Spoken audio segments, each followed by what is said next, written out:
So eto na mga kahimas, yung kanyang flooring ng Montero. Make sure na malinis na siya bago niya ikabit yung carpet. Kailangan tuwin na rin yung carpet, syempre para hindi kalawangin yung kanyang flooring. Steel. Kailangan ay nablower niyo lahat ng mga terminal socket or malinis ang terminal socket. Kailangan walang buhangin para sa connection. Okay? Ayan. At ang kanyang pedal ay kasama rin sa paglilinis sa interior detailing itong Montero.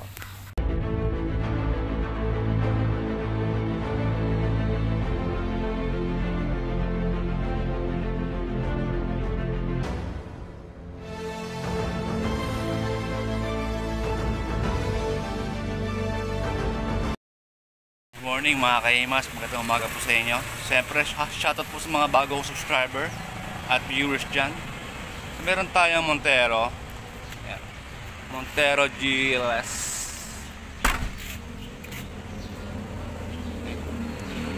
So, interior detailing. Ang kabuuan po ng interior detailing, siyempre kasama tong kisame. Yan. Then, yung flooring, yan. Sobrang dami naman ng mga kahimas. Ayan. Ayan. So yung ganyang cases kasi mga kahimas ay hindi na kaya ng steamer machine. Kaya automatic ay ginagawa ko, binabaklas ko na and akin nang nilalabhan para mas malinis ang kalabasan. Pero syempre, bago mo baklasin ng carpet, kinakailangan mo natanggalin ang kanyang mga play rings. Ayan, bangkuan, kinakailangan mong tanggalin bago mo makuha itong flooring. And pag binaklas mo itong flooring, ingatan ninyo na mayroong mahugot or maputol ng mga harness, lalo dito sa part na to, sa gitna niyan, meron niya mga harness. And yung kanyang connection sa bangkuan, ayan, sensor ng bangkuan sa driver side. Okay? Then mga kahimas, ingatan nyo rin yung kanyang mga plastic play rings. Yan, katulad nito, iwasan po ninyo na mabasag or mawala. Yan. Okay? And ito, yan. Hinihila lamang po yan, or pwede kayong gumamit ng mga tools katulad nito. Meron po nito sa Lazada or Shopee. Yan, mga ganyan klase. Meron po niyan. Okay? Pansikwat. And wag po kayo gagamit ng metal sa mga plastic play rings. Dahil pwede po yung gasgas. Pwede po yung makagasgas sa mga plastic. Ayan. Ayan mga kahimas. Diba? Ayan. Dandahan lang. Kaya wala tayong cameraman. Ayan siya na po. Pag naangat nyo na mga kahimas neto, okay, or pwede nyo nang hilahin yung kanyang play rings. Pero kailangan mga kahimas ay marahan lang. Iwasan ninyo na mabali or mabasag itong play rings plastic. Okay, tandaan lang. Ayan. Ayan. So lahat yung mga kahimas, hanggat may nakaipit sa carpet, kinakailangan mo tanggalin. Katulad dito mga kahimas, plastic play rings sa mga sidings, pwede mong tanggalin. Okay, para hindi masira yung kanyang carpet. Ayan, diba, napakarumi. Ayan mga kahimas. Pati ito, kanyang center box play rings. Ayan, kinakailangan nyo rin tanggalin. So ulitin ko, ay maging maingat. Iwasan po ninyo na mahugot or maputol ang mga harness cable. Okay? So ulitin ko, sa interior detailing, syempre kisame kasama yan. And lahat ng mga sidings, seat belt, yan, driving wheel or dashboard, air vent, kasama rin po yan. Loob ng console box, kasama rin po yan. Lahat ng sidings. Ayan. Yun mga kahimas, and sa pag lilinis ng loob, interior detailing, kasama yan, lahat yan. And kapag naka-implementro kayo ng bangkuan ay ang leather, so gagamit kayo ng mga leather degreaser or degreaser pang interior detailing yung gagamitin nyo. And kapag naman tela ang bangkuan, hindi leather, ang gagamitin nyo po ron steamer machine. Pero kung sobrang dumi, ang pinakamagandang gamitin nyo doon ay labhan nyo na lang. Labhan nyo na lang yung bangkuan para mas malinis. At huwag nyo bilad sa sa araw, kasi ang masisira po yung kulay ng tela. Pwede na nga sa mga lilim, or pwede naman siguro yun. Ang mahalaga naman ay matuyo. Siyempre, ang paghihintay nyo doon na araw ay 3 to 4 days kapag kayo naglaban ng mga bangkuan. Okay? At iwasan ninyo na bumagsak, dahil pwede po yung ma-disalign yung kanyang mga bracket. So ayan yung kanyang mga bracket o railings, ay iwasan ninyo na ibagsak, dahil pwede po yung ma-disalign. Ayan. At kasama rin po yan sa paglilinis yung mga bracket na yan, yung railings. Then syempre yung lahat kasama dyan sa mga bangkuhan, kasama rin po yan sa inyong mga lilinisin ng degreaser. Ayan, luma na kasi, kaya sira na sa tagal na matagal na modelo na kasi. Okay, yan para at yun pala mga kahimas, no. Ang diskarte ko kasi, pag tinanggal ko kasi yung mga bangkuan, binabalik ko agad yung kanya mga tornilyo. Yan, binabalik ko na agad para hindi mawala. Hindi ko na nilalagay sa bote, binabalik ko rin kaagad. Kahit mga screw, ginagawa ko para hindi ako magpaluwal sa sa tornilyo. Mahirap din maghanap ng nawawala.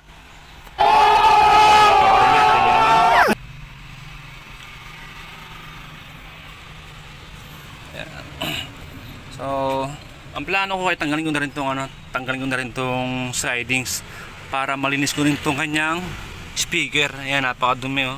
Mga butas, may mga nakabarang alikabok, para yung loob at labas ay malinis ko rin.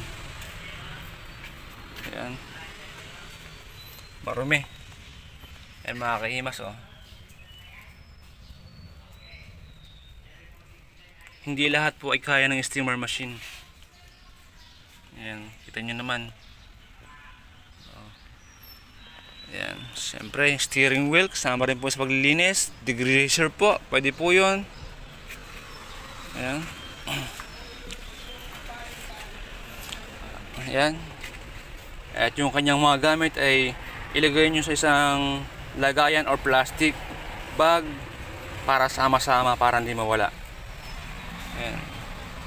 So alisin ko rin yan mga kahimas para mas malinis. At pati itong mga seatbelt kasama rin yan sa paglilinis. Basta pag sinabing interior detailing, lahat po yun, lahat po ay lilinisin. Yan. Pag sinabing interior detailing ay lahat. Pag sinabing ceiling or kisame lamang po. Siyempre ang pagitan ng kisame ay hanggang dito lamang po. Yan, hanggang dito ang tapos, or hanggang doon sa na yun, sa kulay gray na yun pataas, hanggang doon lang tapos. Then dito ang sakop naman ng dashboard ay sidings detailing. Okay, lahat ng mga sidings yun kasama po yun, lahat ng sidings yan, steering wheel and air vent, console box yan, then center. Okay, kasama rin po yan, and yung seat belt kasama rin po. Sa kisame yun, kasama po yun. Yan, yun duktungan yun, doon po ang tapos. Pero sinasama ko rin po yung seat belt. Kapag naglinis po ako ng sidings, kasama po yung seat belt, and kisame kasama rin po yung seat belt. Okay, depende po sa nagawa. Yan po, yung kisame sidings paikot. Yan, lahat ng sidings Okay, magkaiba rin po ang bayad nun. Pag kisame, kisame lamang po. Pag siding, sides lamang po. Pag bangkuan, bangkuan lang. Pag carpet, carpet lang. Pero syempre, pag inter-detailing ng kapag carpet detailing, ay automatic talaga mag-aalis ka ng bangko. Okay? Mas matrabaho po yun kaysa sa sidings. Mas matrabaho po yung paglilinis ng flooring, lalo kapag baklas. Pero kung steamer lang, pwede naman. Pero kung ganito talaga kadumi, nakaw dito to.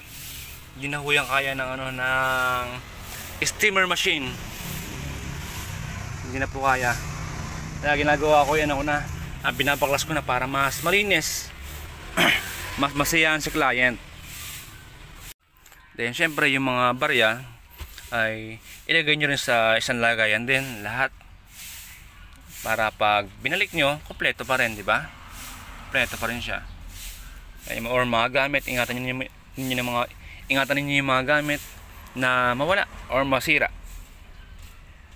At pag binabaan ninyo yung bangkuan, iwasan ninyo na tumama rito sa kanyang plastic or yan, plastic flaring dashboard at sa sidings. Syempre sa pintura, iwasan ninyo na tumama ang kanyang bracket. Yan, okay? Dahil matalas po yung ilalim niya, nakagasgas po yan. Yan.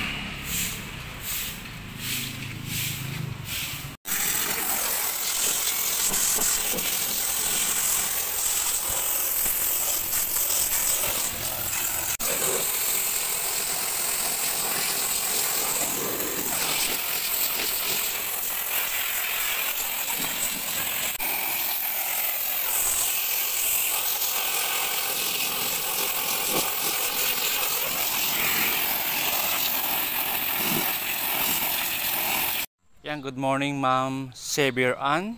Yan, pasensya na po kayo dahil marami sa akin nakapila. Kaya hindi ko po agad kayo maipapasok. Ayan po, meron po akong gawa na Carnival, Kia, interior detailing. Ayan po. Inipis yung loob kaya pinalinis. Ayan, interior detailing. Ayan.